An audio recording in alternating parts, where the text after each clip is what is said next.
When I was 7, I had a terrible fever. My body temperature rose to a blistering 103 degrees. I was constantly nauseous, always on the verge of puking. It was the most ill I've ever felt in my life. However, after reading about all sorts of different cases and learning about all the downright horrifying medical maladies that have been documented, I can confidently say that I was lucky to have that experience be my worst. What exactly makes certain diseases or infections more terrifying than others? Is it the fatality rate, symptoms, the progression, or is it all of the above? Well, today we will be discussing just that, as we will be examining 2 different diseases that lead to fates so horrific, the arrival of the Grim Reaper would bring you comfort.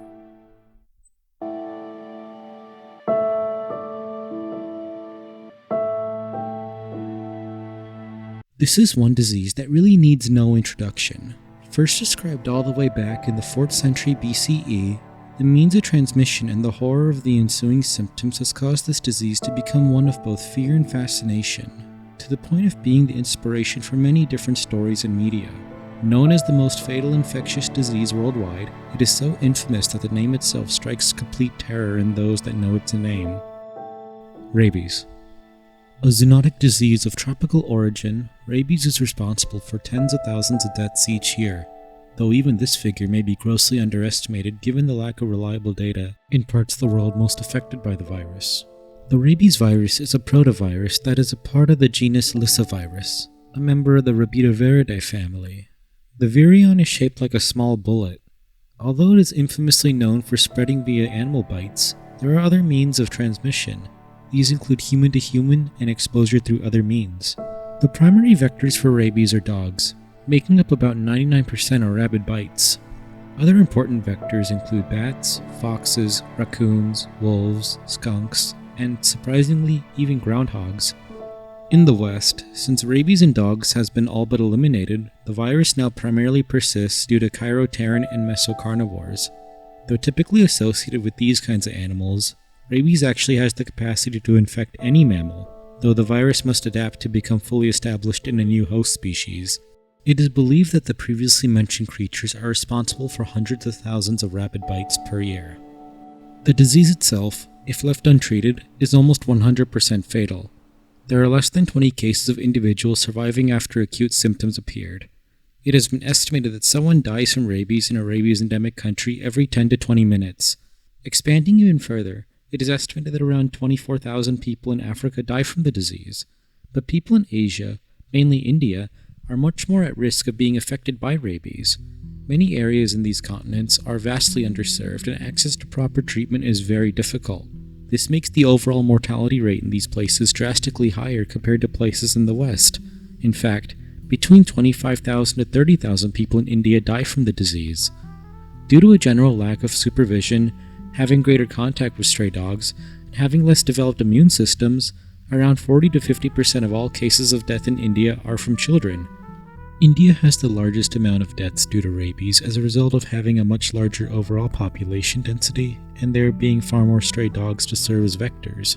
Rabies is very difficult to detect, as early presenting symptoms are often shared by other diseases and thus cannot be used in a differential diagnosis.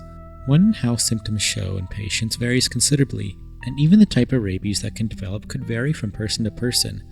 There are 2 classically described forms of rabies, encephalitic and paralytic. The former is far more common, presenting in about 80% of cases, and is the one usually presented by infected animals.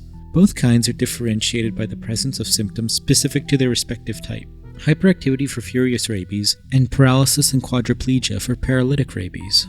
But what happens when you are bitten by a rabid animal? The progression of the disease occurs in 4 different stages. The first stage in the pathology of the rabies virus. Upon initial contact with the host, the rabies virus is transmitted into the victim from the host's saliva. Once inside its new host, the virus will begin replicating in the connective tissue around the site of inoculation, eventually entering the peripheral nervous system through the neuromuscular junction. RABV viroids avoid going into the bloodstream so they could hide from the immune system, with vital CNS functions still being maintained. This ability to avoid detection is one reason why this disease is so dangerous. This stage lasts between 20 to 90 days, depending on the site of viral entry, the viral load, strain of RABV infecting the host, and the host's immune system. No symptoms are present during this stage. The second stage in the pathology of rabies, the prodromal stage, can last between 2 to 10 days. Symptoms include chills, anorexia, headache, fever, musculoskeletal pain, and photophobia. The site of the bite may start feeling itchy, and victims may experience paresthesia.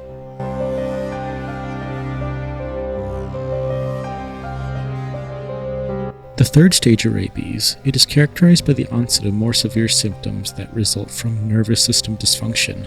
The unique symptoms for encephalitic and paralytic rabies start developing around this stage. We also start seeing hydrophobia within this stage. Pathognomic sign of rabies. This condition refers to the avoidance of water since the respiratory tract starts to show an exaggerated reflex anytime a patient tries drinking water.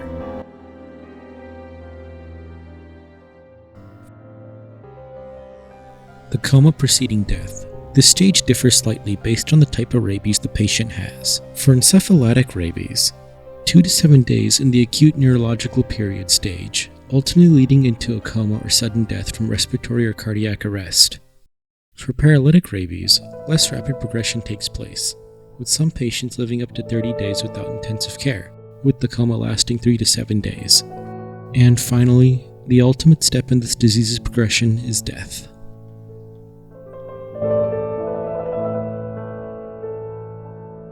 At the very least, as mentioned earlier, there are treatments for this condition, though that depends on how quickly an infected individual receives intervention.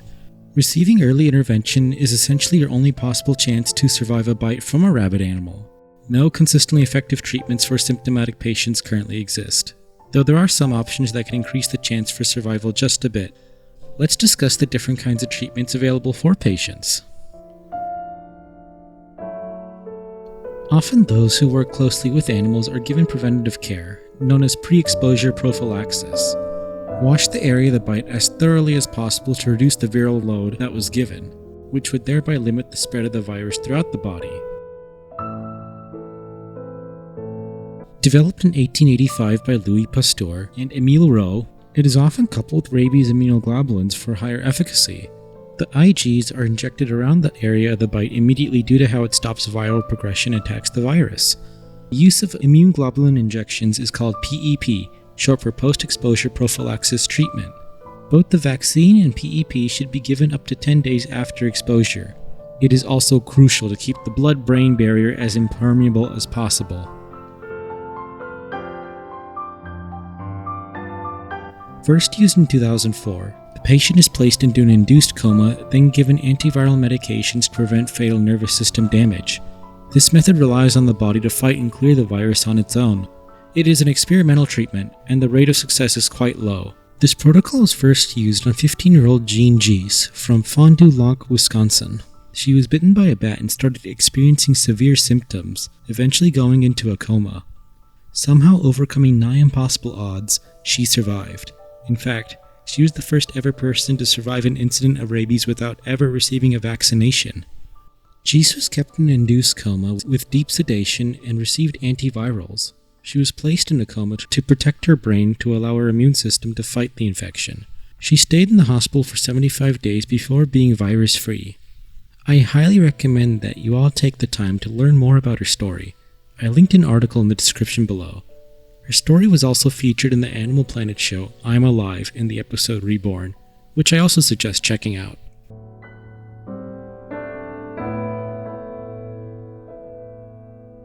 The REI Protocol is a variation of the Milwaukee Protocol, but can vary in specific medications given and the timing of sedation termination. This procedure calls for bioterin being used as soon as there's suspicion that the patient has rabies.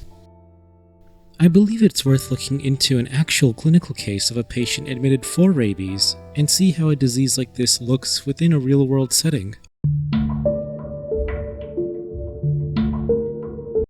October 30th, 2009. A hospital in Michigan admitted a 55-year-old male patient who presented at the emergency department for medical attention. The patient complained of experiencing pain and worsening numbness in his left hand and arm, as well as neck and back pain. The patient reported being seen by a chiropractor multiple times within the 6 days preceding seeking care at the emergency room. Physical examination at the ER showed normal right-sided muscle strength, but severely diminished left-sided strength.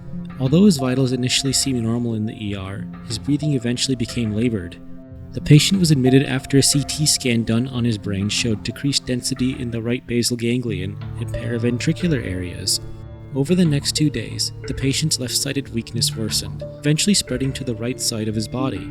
5 days after his initial evaluation at the ER, the patient showed further neurological symptoms. By November 11th, 12 days after he was presented at the ER, the patient was comatose and completely paralyzed. He died the same day. When medical staff were speaking with his family, the patient's relative revealed that, 9 months prior, the patient had awoken one day to find a wild bat crawling all over his arm. They then revealed that the patient did not seek medical attention upon finding a bat on his skin. When it comes to ways in which an individual can lose their life, few involve the level of agony and terror that comes from experiencing rabies. But as grim a fate rabies is, we in the US do not necessarily have to worry about it. However, what if I told you that here at home, we have a disease just as dangerous, almost equal to rabies in both its fatality and capability to inflict agony? This next entry is one that has personally made me fear bodies of water far more than Jaws ever could. The Blob is a 1958 cult classic film directed by Irvin Yeworth about a carnivorous amoeboid creature from outer space that landed on Earth by riding on an asteroid and is now preying on the populace in a small Pennsylvanian town. A very fun premise for a zany science fiction B-movie from the 50s. However, this idea of a killer amoeboid is not one relegated to the realms of cheesy science fiction films. No, for you see, we have such a creature present in warmer bodies of water across the world, specifically in the stagnant swamps of the southern US. The creature is known as Naegleria fowleri, better known by his more infamous name, the brain-eating amoeba. N. fowleri is a member of the phylum Amycomplexa, a group of parasitic single-celled eukaryotic organisms.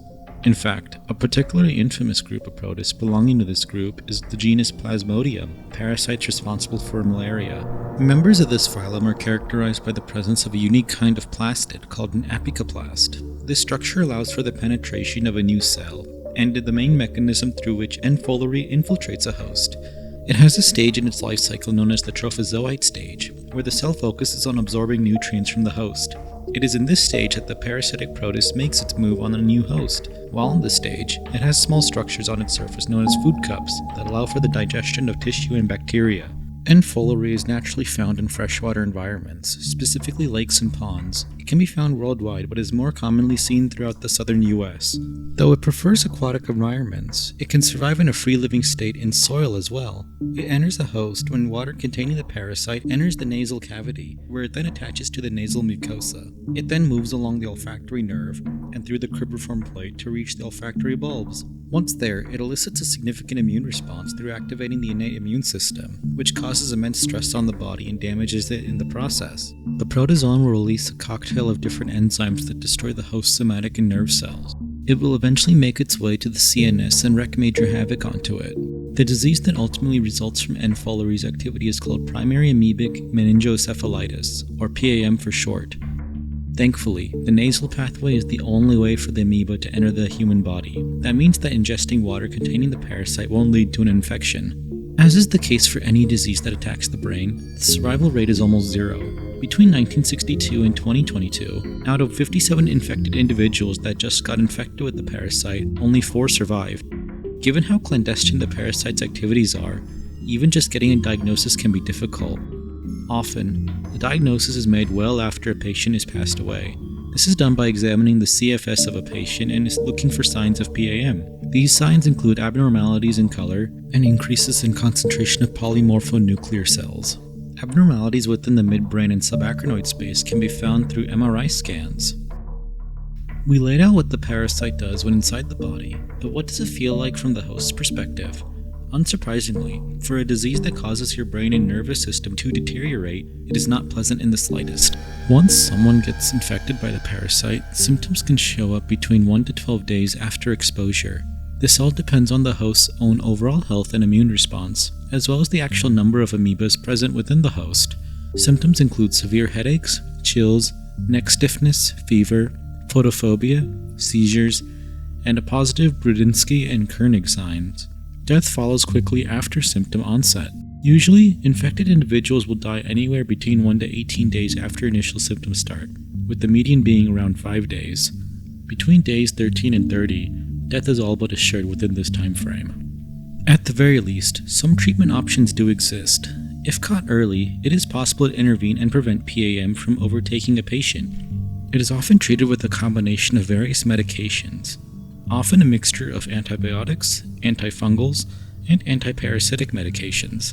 Some commonly used meds are amphotericin B, which is an injectable antifungal, and the one most recommended, azithromycin and rifampin, fluconazole, miltefosine, which is an antiparasitic, and dexamethasone, which is a corticosteroid and prevents inflammation. A recent documented case of a child getting PAM showcases how the condition impacted him and how the hospital staff tried to treat this disease. Let's examine this very case.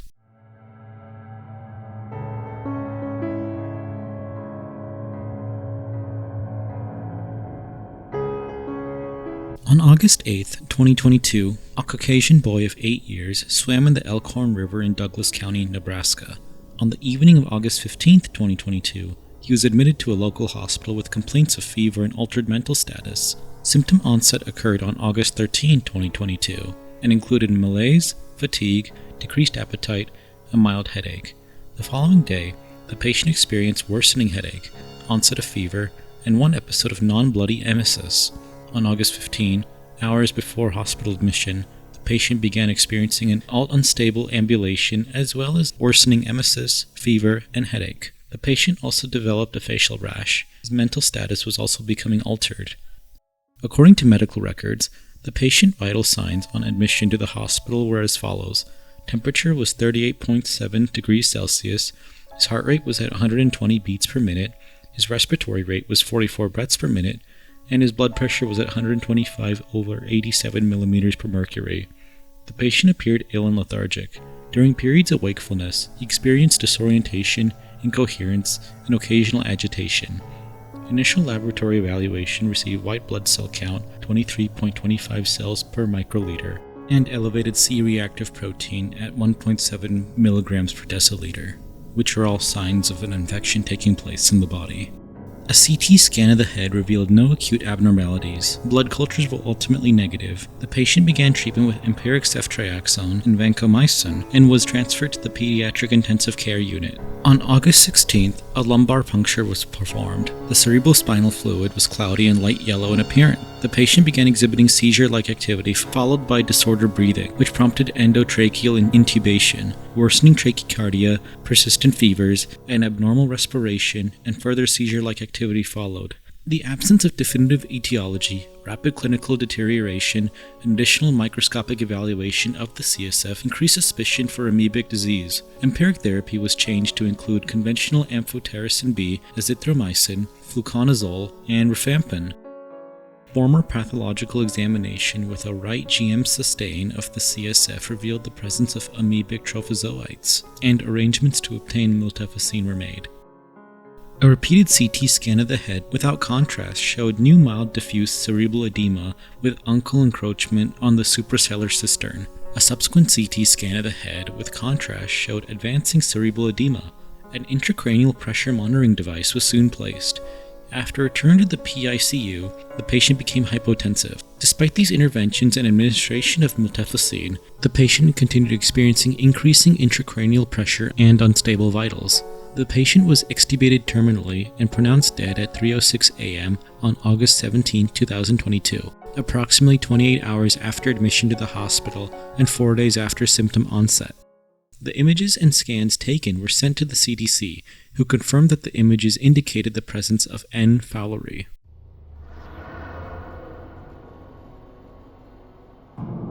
Statistically speaking, diseases such as COVID, pneumonia, and heart disease are more likely to kill you compared to the ones we examined in this video. But these pernicious illnesses have been the subject of our greatest fears for many reasons. Perhaps it is how we lose a part of ourselves as they take hold of us, how our loved ones see us suffer while being completely helpless. It is clear that, with these diseases, it is not just anguish and sickness they bring. No, what they bring are experiences so utterly dreadful. We long for death to free us from such misery. What they bring us is a fate far worse than death.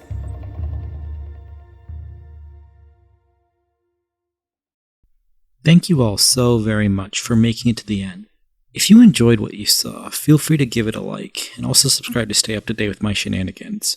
And also leave a comment explaining what diseases you are scared of the most, and what diseases you'd like to see me cover. Also, it sucks that this video took so long to get out, but, it originally was a much larger project that I had scripted and recorded most of, but it turned out to be a lot more work than I anticipated. So I wanted to release this video in that original video's place, and, just give you something all to view and enjoy. I have another video in the making that I want to get out before Christmas, so do stick around for that. Anyhow, enough of me discussing what's going on. I just want to let you know to have a good day, everybody, and, of course, please do take care. And also, try to avoid the diseases that we discussed in this video.